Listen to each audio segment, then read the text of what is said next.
Au centre de la liturgie de la parole d'aujourd'hui se trouvent deux thèmes, celui de la joie et de la mission.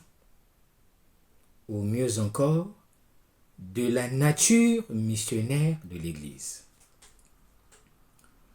À mi-chemin du temps ordinaire, l'Église nous exhorte d'abord à la joie. Réjouissez-vous avec Jérusalem, vous tous qui l'aimez, nous dit Isaïe en première lecture.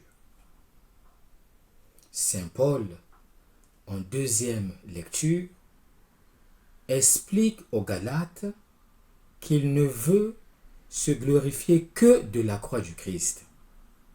En lui, nous sommes des créatures nouvelles.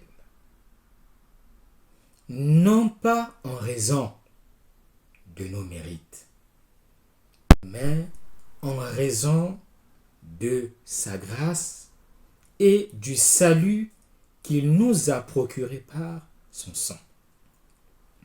Ainsi apparaît la raison de l'authentique joie chrétienne que personne ne peut nous enlever. Elle vient de l'expérience du salut, du fait d'avoir rencontré Jésus, de l'avoir suivi jusqu'à la croix, de l'avoir vu ressuscité et vivant.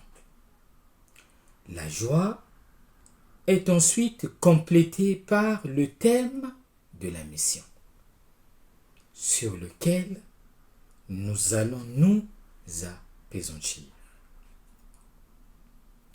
Dimanche dernier, Jésus nous conviait à une suite radicale jusqu'à Jérusalem. Aujourd'hui, la liturgie du 14e dimanche ordinaire de l'année liturgique C montre que ceux qui le suivent sont envoyés par lui.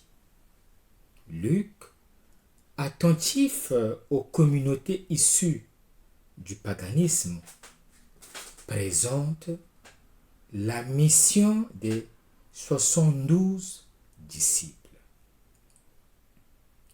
Jésus envoie 72 disciples.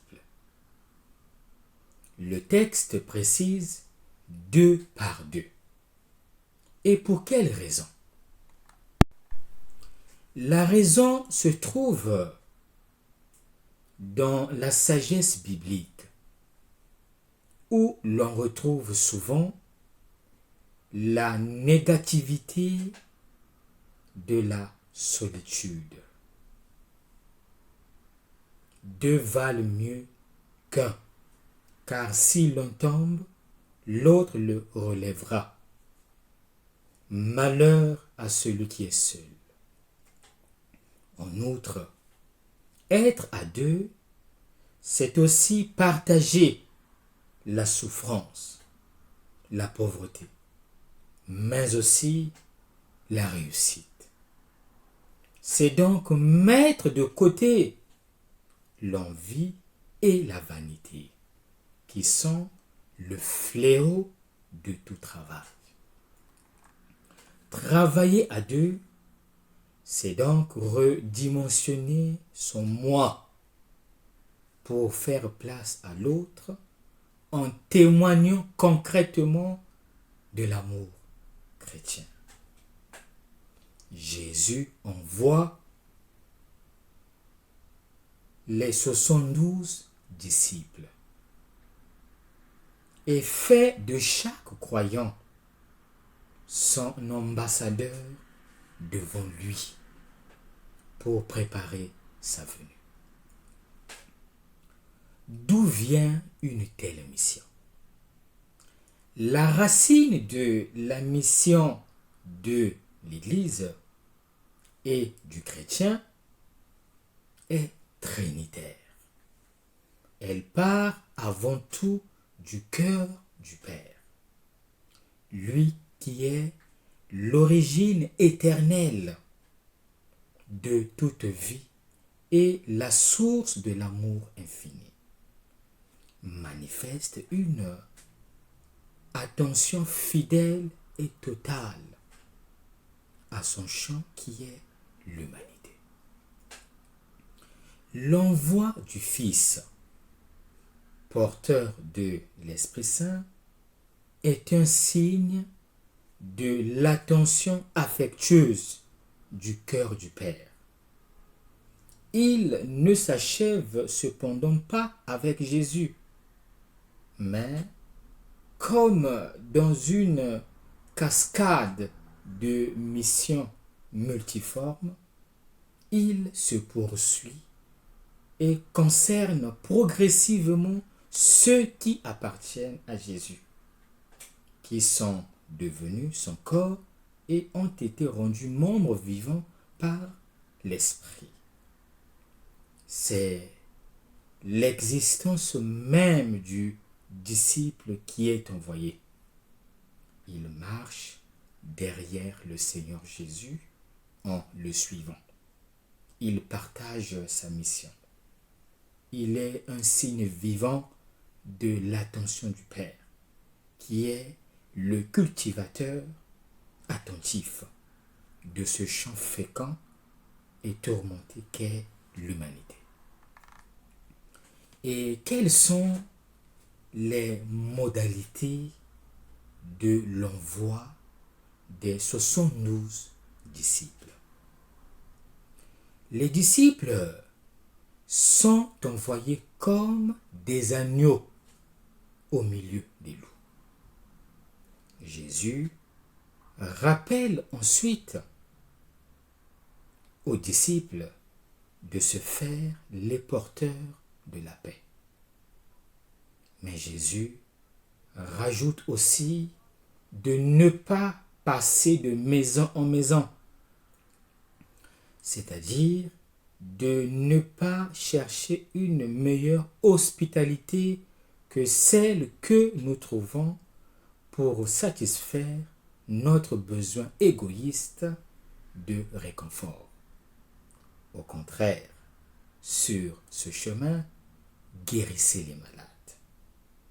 Ce qui ne signifie pas guérir ou même consoler avec des arguments qui ne servent pas à justifier la douleur et la souffrance humaine, mais plutôt annoncer que le Seigneur est proche.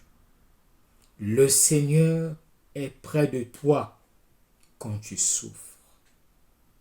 Le Seigneur te porte dans ses bras et partage ta douleur, parce que le mal n'est pas la volonté de Dieu. Jésus les met ensuite en garde contre le refus de l'évangile. Face au refus, il n'y a rien d'autre à faire que de secouer la poussière de leurs pieds pour la faire tomber. Les 72 disciples, dit l'évangéliste, revinrent tout joyeux. Pour Luc, la joie est toujours présentée comme le fruit de la présence de Jésus. Mais il y a aussi la joie de Jésus qui se réjouit du retour des disciples. Jésus les accueille et ils se réjouissent en disant: c'est à cause de ton nom que nous avons obtenu ce succès. Et nous devons garder à l'esprit que le nom dans le monde juif signifiait la personne dans son intégralité, de sorte que même les démons sont maîtrisés. Jésus révèle alors qu'il a eu la vision d'un démon tombant du ciel, ce qui signifie que le mal extérieur a été vaincu. Quel est l'enseignement à retenir? La mission est une activité typique de l'Église qui concerne la structure essentielle de la communauté chrétienne dans toutes ses composantes.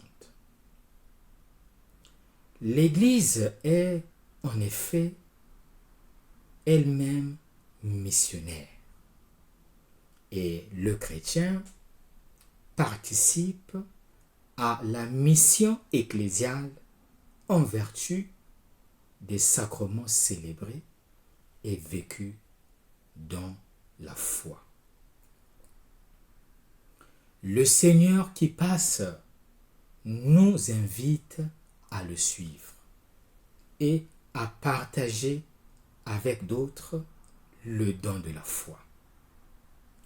La mission est cet envoi pour proclamer la sollicitude de Dieu pour chaque personne, pour apporter sa paix et sa tendresse, pour partager son royaume. Malheureusement, nous ne réfléchissons pas assez à ce que signifie être envoyé par le Christ.